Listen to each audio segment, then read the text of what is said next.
Saint মার্টিনের যে বিক্রির বিষয়টা আসতেছে সেটা হচ্ছে আমরা যে বাংলাদেশের নাগরিক, বাংলাদেশের মানুষ বাংলাদেশে যাচ্ছে। এটা বাংলাদেশের বাইরে নয়, সেন্ট মার্টিন তো বাংলাদেশের বাইরে নয়। তা বাংলাদেশের মানুষ বাংলাদেশে যেতেই কেন এত সমস্যা?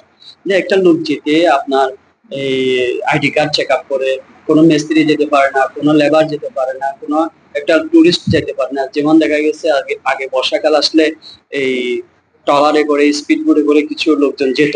এই লোকগুলো দিয়ে সেন্ট মার্টিনে কিছু মানুষ মোটামুটি চলতে পারতো। এই ঈদে জামা জুতো অ্যাক্সেসরিজের ডিসকাউন্ট।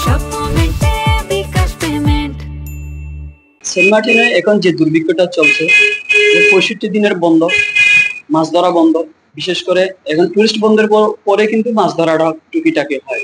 তো এই মাছ ধরাও বন্ধ, টুরিস্টও বন্ধ, মানুষটা চলবে কিভাবে? এখন এমনও অনেক লোক আছে সেন্ট মার্টিন দিকে চলে আসছে, টেকনাফে কক্সবাজারে অটো চালায়, ক্যামেরাম্যান আছে পেট চালানোর জন্য। যেটা এখন মানুষ অনাহারে থাকার অবস্থা।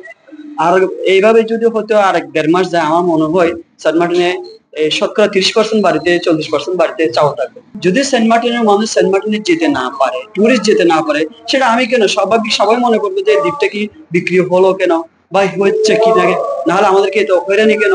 আমরা এই হয়রানি দেখে আমরা সবাই এটা নিয়ে অনুমান করতেছি দ্বীপটা কোনো আমাদের থেকে হাত ছাড়া হচ্ছে কিনা। আর না হলে আমার দেশে আমি থাকতে গেলে এত বাধা কেন?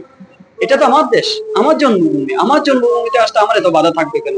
আর দেখা গেছে সেন্ট মার্টিন থেকে যখন এই মালামাল গুলি যায়, বিভিন্ন ভাবে হয়রানি হয়। টেকনাফের ঘাটে হয়রানি, সেন্ট মার্টিন ঘাটে হয়রানি, বিভিন্ন ঘাটে হয়রানি, যে ট্রলারে হয়রানি। ট্রলারে দেখা গেছে কোনো নীতিমালা নেই, দেখা গেছে 10 টাকার মাল 30 টাকা চেয়ে বসে থাকে। এটা যদি একটা সার তৈরি করা থাকতো, আজকে আলু এক বস্তা 20 টাকা বা ডাল 10 টাকা, এইভাবে একটা যদি চার্ট তৈরি করা থাকতো, তাহলে জনগণের সুবিধা হয়। তা আমি আশা করব এবং সরকারের প্রতি দৃষ্টি আকর্ষণ করব, দ্বীপের মানুষ কিভাবে ভালোভাবে বাঁচতে পারে এবং সরকারের সাথে তাল মিলিয়ে দ্বীপের মানুষ বাঁচার জন্য, পরিবেশও বাঁচার জন্য যেভাবে আমাদেরকে টুরিস্টদেরকে উন্মুক্ত করে দেওয়া হয়, সেটা আমি সরকারের প্রতি জোরালো আবেদন করছি।